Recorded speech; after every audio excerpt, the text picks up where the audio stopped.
8:40, welcome back to Breakfast Television, my friends. If you're sitting there right now debating whether you should have some breakfast with that coffee, this is the woman to talk to help you keep that New Year's resolution and actually shed pounds and do it in a really smart way. Sammy Kennedy, good morning. Good morning. Now, I need to show this picture because she is a fitness expert, okay?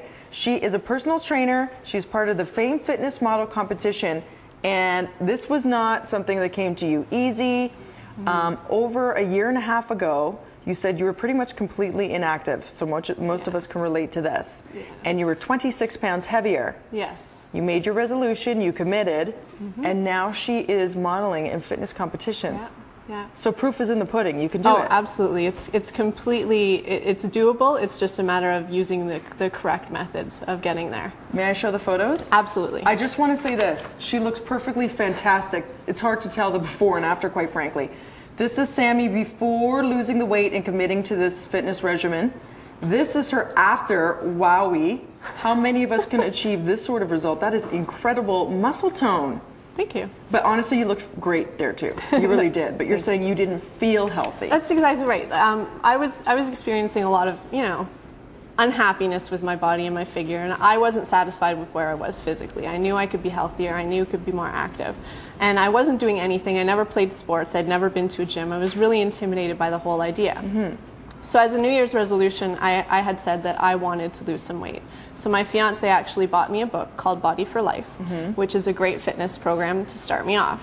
And he taught me how to, lift weights at the gym and stuff like that. And that's an interesting one. A lot of women are afraid that they say they'll bulk up if they use weights. The truth is that it's impossible for women to bulk up. They just don't have the testosterone in their bodies. You can get more, your muscles will grow and you will get more toned and defined, but they're just not going to get huge like the men and the bodybuilding women that you see. And why is muscle tone so important in women? It does increase your metabolism, right? It increases your metabolism. Resistance training is really important for women to prevent things like osteoporosis and to keep your bodies healthy. And once you hit your mid-30s and so, it starts to go down. You start to lose muscle tone. So you want to keep that and build it when you're younger and continue to work on it when you're older in order to maintain that fat burning sort of metabolism in your muscles. Sure. Your muscles are metabolism. Like, that's what burns the fat in your body. When we're sitting here right now, we're not exercising, but we're burning calories just sitting here because of our muscles. Okay. So we need to be able to maintain that. So and one of the ways, who just go to the cardio machines, that's not enough. It's not enough. And one of the ways to do that, it's very simple. It's progressive weight training.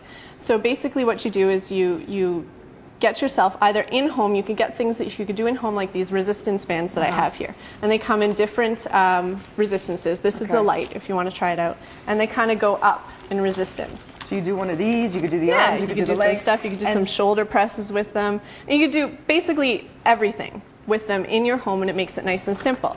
Now eventually you're going to have to progress from that, use some dumbbells, some weights, maybe go to the gym and use some of the equipment. Okay. But there are different levels of this so that you can actually challenge your muscles continuously. And what I love is that you say people who are walking outdoors for 60 minutes, so if they're doing an hour walk every night, they're much better off cutting it down to 10 to 15 and bringing up intensity. Absolutely.